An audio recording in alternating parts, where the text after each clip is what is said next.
final desse terceiro tópico, ela volta a falar de um elemento muito importante é, da construção. Lembre-se, ela está construindo a sua definição de análise de conteúdo.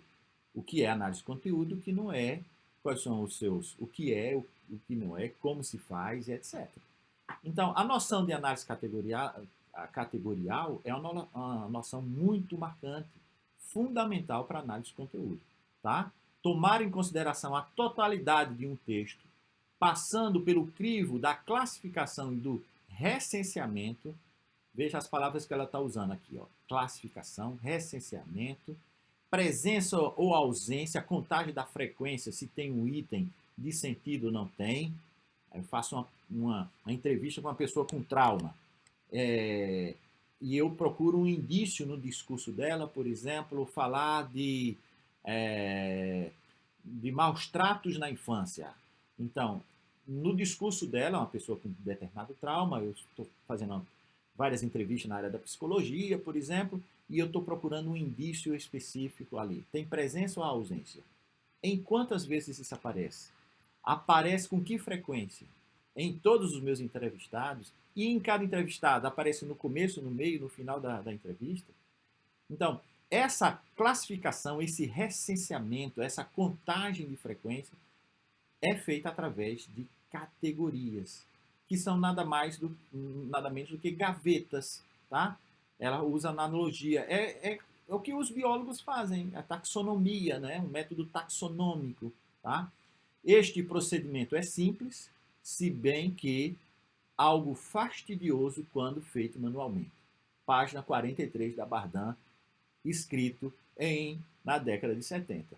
E para mim o mais incrível de tudo isso é que hoje nós estamos em 2022, como eu estou gravando esse vídeo, não sei se você está ouvindo em 2022, mas tem gente ainda usando, fazendo análise de conteúdo como se estivesse na década de 70. Tá?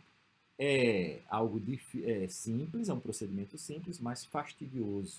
Por que é fastidioso? Porque a análise categorial tem a ver com essas gavetas, né?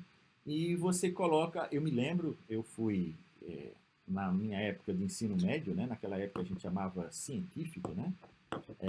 Ensino secundário, e eu trabalhava na biblioteca e eu encontrei essa foto na internet que era justamente a cara do arquivo de fichas, né? Do fichamento de assuntos, de títulos, de autores que nós tínhamos lá na biblioteca da minha escola. E quando eu cheguei lá, bibliotecário, eu fui trabalhar como auxiliar de biblioteca. E como auxiliar de biblioteca, eu fui introduzido ao sistema de classificação, né, decimal da biblioteca, como é que consultava as fichas. Naquela época não existia computadores, tá? Consultava as fichas e lá tinha um númerozinho da estante, eu ia na estante e entregava o livro para o aluno, tá bem? Era assim que funcionava. Claro, depois eu tinha que limpar também as estantes, eu era um assistente ali na biblioteca, fazia minhas 3, 4 horas de trabalho por dia ali, e eu descobri que eu, rapidamente, olhando a capa dos livros, os assuntos, entendi onde ficava cada assunto, e com o dia a dia, em menos de 2 meses, eu sabia tudo de cor, já não consultava mais os arquivozinhos aqui, porque eu encontrava os livros praticamente de cor, sobre os vários assuntos. Era nosso Google na época, era tudo que nós tínhamos, era aquela biblioteca. Veja, uma das tarefas que nós fazemos quando a gente pensa em análise categorial, ou seja, análise através de criar essas caixinhas, é colocar um rótulo, né? Até coloquei aqui em cima essas gavetas com rótulos em japonês aí. Eu não sei se esses caracteres são japoneses ou chineses, provavelmente são japoneses, que para mim não é não me diz nada, né? Então, esses rótulos das caixas precisam ser entendidos, né? Se eu entrasse num arquivo com esses rótulos aqui em cima, né, com esses caracteres japoneses, eu estaria perdido. Para mim, se tivesse não tivesse nada, seria quase a mesma coisa. Talvez eu procurasse uma semelhança. Esse caixa tem um ícone, né? Tem um símbolo desse, um diagrama desse, igual daquela outra caixa e tal. E dentro, se tivesse documento em japonês, pior ainda, né? Então, tem que fazer sentido esse sistema de classificação, tá? Então, um dos pilares da análise de conteúdo e da própria descrição analítica, né, é mergulhar nessas caixas todas, nesses armários. E quando você abre cada uma dessas caixas, lá vai ter várias fichas, né? A técnica consiste em classificar os diferentes elementos em diversas gavetas, segundo os critérios suscetíveis de fazer surgir um sentido capaz de introduzir alguma ordem na confusão inicial. Então você tem uma pilha de papel gigante e depois você organiza isso dentro dos armários, dentro das gavetas e dentro dos separadores das gavetas, nos, para que faça sentido, para que se coloque ordem na confusão inicial e que você facilmente encontre os documentos e que você consiga explicar para uma pessoa que vá direto e encontre sentido em tudo isso. Esse é o grande desafio. Veja, o grande desafio da análise, é por isso que ela diz que apesar de ser simples, ela é trabalhoso, é fastidioso. Aí entra os softwares. Os softwares são feitos para te ajudar a não se perder nesse mar, né? nesse corredor gigante aqui de gavetas. Né? Isso aqui é apenas uma imagem, mas para que você possa compreender que quando a gente entra na análise de conteúdo, é isso que acontece de forma informática, mas que se fosse reproduzido em papel, daria assim. Corredores e corredores de gavetas e separadores, e dentro as pastas com os papéis, com as comunicações, as mensagens, os trechos de entrevistas, e administrar tudo isso, e resgatar tudo isso, e isso tudo fazer sentido, não ser uma confusão tremenda, é um grande desafio fazer manualmente ou fazer com software não especializado, como no caso usar o Word ou o Excel, que é uma excelente ferramenta, são dois excelentes softwares, mas que não foram feitos para fazer análise de conteúdo, tá bem? Veja, eu pesquisando na internet, encontrei um blog de uma senhora, ainda bem que é uma senhora, chamada Mary CD, uma coisa assim, não tem lá o nome completo da pessoa, tá? E lá tem uma pergunta, né? O que há dentro de uma bolsa feminina? Eu encontrei essa imagem, achei interessante. Na verdade, é uma senhora que caiu, né? E a sua bolsa abriu-se e mostrou. Veja que ela abre aqui de forma bem organizada, né? O fotógrafo teve cuidado, dificilmente as coisas vão se esparramar assim tão ajeitadinho, as moedas assim no cantinho, tudo dá para perceber aqui e tal, né?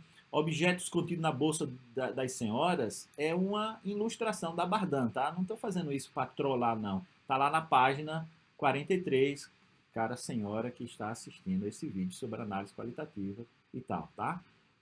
E a pergunta que a Bardin faz é como proceder então e segundo qual objetivo, né? Então, os homens querem saber o que é que as mulheres tanto carregam nas bolsas, não é? Nas bolsas femininas e tudo mais. E essas são as duas perguntas. Uma pergunta sobre procedimento e sobre objetivo. O que é que você quer descobrir nas bolsas femininas, né? Porque você está com tanta curiosidade. E essa pergunta tá lá no livro da Bardin, tá?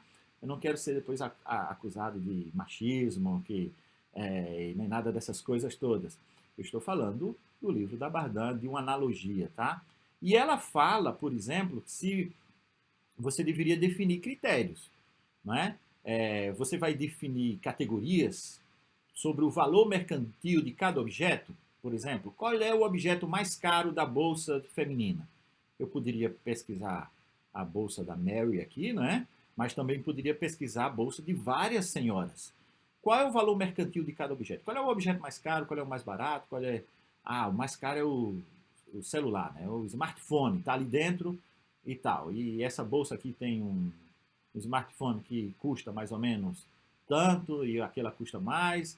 mas eu posso ter critérios do tipo, qual é a função dos objetos, né? Essa é a função de comunicação, de pentear o cabelo, de embelezamento. Eu posso criar categorias, né, sobre a função dos objetos. Eu posso criar um critério sobre situação sociocultural. Vocês acham que é possível? Diga aí, coloca aí nos comentários. Você acha que é possível, através da fotografia, assim como essas que eu estou apresentando aqui, né, das bolsas das mulheres, descobrir a sua situação sociocultural, não é? A bolsa de uma senhora rica tem objetos que não tem na bolsa de uma senhora classe média ou pobre? É possível, você só vê a bolsa, não vê a pessoa, fazer esse estudo da situação sociocultural, por exemplo, né? É, então, outro critério, regras de associação, equivalência, exclusão de objetos, são muito objetos. Tudo que for objetos de beleza, eu vou excluir, porque meu estudo não precisa de dar atenção a categorizar outros objetos, excluindo os objetos de beleza, os objetos de tecnologias que tenha dentro de uma bolsa feminina. Veja, esses são as perguntas que você precisa fazer quando você tem dados para analisar. Qual é o procedimento, quais são os objetivos, né? Para que você quer fazer isso, né? É, e a Bardan até fala, por exemplo, de sociólogos que estudam caixotes de lixo, né? Eu até trouxe aí uma foto de um caixote de lixo para vocês perceberem alguma coisa que os investigadores policiais fazem muito, né? Pelo menos nos filmes eu sei que eles fazem. Através do estudo do lixo, né? Você consegue descobrir hábitos ou outro critério que você queira estabelecer, ou conjunto de categorias que você queira estabelecer para fazer análise, tá? A Bardão deu essa analogia, tá? Relativamente aos sociólogos, por exemplo. Bem, a quarta sessão, não é,